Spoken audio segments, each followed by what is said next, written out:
I am Daniella Placide, and today I will be reading a few of my poems for you. Humanness is the fickle flag on which I stitch in the letters of my beingness. Who I am was thrown to me, tiny hands balancing the weight of torment, disguised as anything but. Call me by my name, and see if the syllables don't ring out a familiar echo, shaped like the touch of your thought. Call me by their name, and see if my face won't turn to answer, regardless of the voice giving lodge to mortal grievance. Sightless, sightless, she wanders the pit, sightlessly seeing the basin of her demise. It is there, she thinks, the plunging depth, prostrate at her feet, perpetually present. Yet, she does not follow the contours of the cliff, downward, downward to the bottomless light, as downward flight, called falling, falling, is a hope diminished by the torment chamber, diminished by the presence of the pit.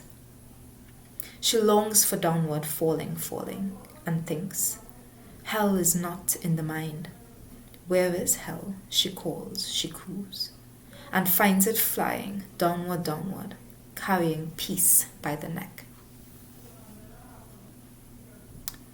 Tomorrow was a blood promise once upon a time, but time always makes an adult of itself and puts away the childish trappings of youth to give room to ennui and realizations that banish innocence to fond nostalgia and loved ones to graves, dragging us along by the hair all the while.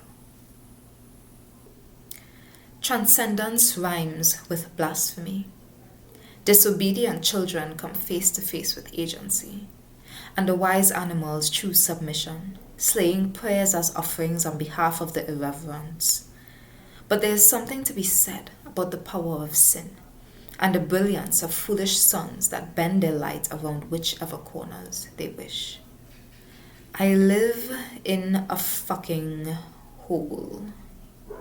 I've heard, though, that on the surface this hole of mine looks like a home, decorated with all the evidences of family-oriented life.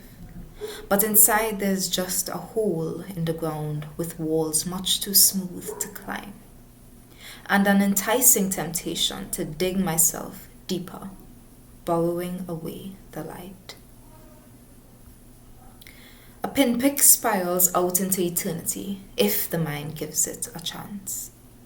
Emotions beget emotions, and that begets a pit in the stomach that falls toward a gravity powered by self-inflicted hellfire. Sleep evaporates in the heat of a distressed heart. The pinprick spirals out into chaos. How do you recover the tenderness that was tossed to the wind in one fell kiss? How do you suck the poison out of a paw after acquainting with its sweetness? One deserves to have vinegar for breakfast every now and then, and the sight of blood in matters of the heart means the ship has passed the point of no return. Empty head, discarded vessel, absence dins for no interpreter. Can it make a sound if the phantom limb remembers the oppressive heft of entry and exit wounds? Memory hums the tune best suited for a wooden bucket, abandoned, beneath a barren standpipe. A god has disgraced herself.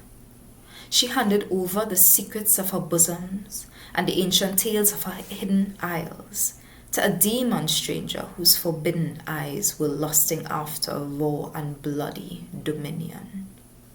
The prestige of her tender spirit, sullied by muck, sunk when she willed the beast to crown its ravenous loins with the furling flowers of her blooming, unwalked gardens. It trampled her perfumed roses underfoot, now rotting in the stink of her murdered innocence. She sacrificed her godhood when she gifted her nimbus to a creature that couldn't tell blood from ichor. A god was cast out of heaven. Gods walk amongst you. God grew, split from 2 into 3 when the old world murdered itself with own way daggers, with suicide disguised as New Age wisdom, spilling blood that led to new creation of body, when first it was spirit alone, and failing that, spirit split to make soul. But folly got us sealed in this earth-made house, Adam-shaped shells, a third pathway to God. And that is it for my poetry. I hope that was enjoyable. And yeah, bye.